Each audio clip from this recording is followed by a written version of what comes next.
Bonjour, je m'appelle Donald Allary et je viens de publier un nouveau livre aux éditions La Pleine Lune, un recueil de nouvelles qui s'intitule Tous ces gens que l'on croise. Au fil des ans, j'ai publié une trentaine de titres, des romans, des nouvelles, de la poésie, et aux éditions La Pleine Lune, c'est mon quatrième titre. Dans ce recueil, on rencontre des personnages qui sont au fond des gens ordinaires.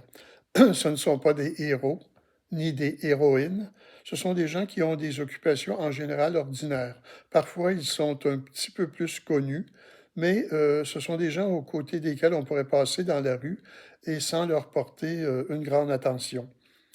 Mais ces gens-là, même des presque anonymes, peuvent vivre au fond des drames et parfois même des tragédies. Donc, c'est un peu ce que raconte ce recueil de nouvelles, que, en quelque sorte, on ne peut pas se fier aux apparences, finalement.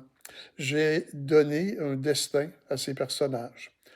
Alors, par exemple, on croise une pharmacienne qui se fait littéralement engueuler par un patient au téléphone et ça bouleverse complètement sa journée, évidemment.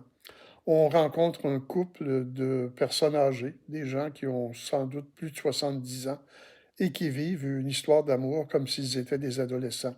Parfois, les histoires se racontent sur une journée ou deux, quelques heures, parfois sur une plus longue période. On croise sur un mode un peu plus humoristique un homme qui vient de s'acheter une liseuse et qui se promène dans la rue et qui explique ça à un peu tout le monde et qui voit leur réaction. On rencontre une femme en perte d'autonomie cognitive et qui croise un homme et elle se met à lui parler comme si elle le connaissait et elle lui raconte sa vie littéralement. Et lui, ne sachant pas trop quoi faire, il accepte de jouer le jeu. On rencontre aussi un homme qui, malheureusement, à 37 ans, décide de se suicider. Donc, parfois, les histoires sont plus tragiques que d'autres. On croise un homme qui vit une crise de panique. Ça ne lui était jamais arrivé de sa vie. Il ne sait pas ce qui se passe. Il croit qu'il va mourir. Mais au fond, il va essayer, durant le texte, de comprendre comment ça se fait qu'il s'est retrouvé dans cette situation-là. Et pour développer peut-être un exemple un peu plus, de façon un peu plus détaillée, à la fin du recueil, on se retrouve avec une écrivaine. Une écrivaine, elle est un peu plus connue que les autres, mais ce n'est pas une vedette. Donc, une écrivaine qui a peut-être une soixantaine d'années, elle a publié de nombreux livres.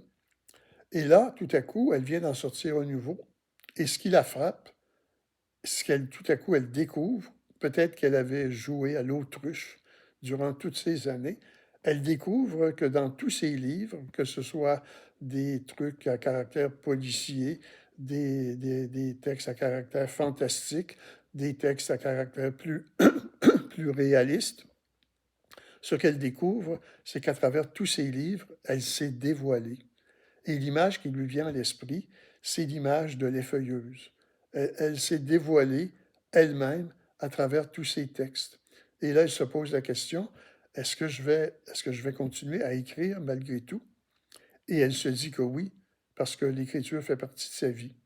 Mais lorsqu'elle se demande, est-ce que je vais être capable de publier de nouveau? Là, elle ne sait plus. Donc, ce sont ces gens que l'on croise un peu partout. J'ai essayé en quelque sorte de leur donner un destin. Les textes ne sont pas très longs, ils ont entre 2 et 6-7 pages. Et je rappelle que ça s'intitule Tous ces gens que l'on croise. C'est publié à la pleine lune. Et si vous lisez ce recueil, j'espère que vous le lirez avec bonheur.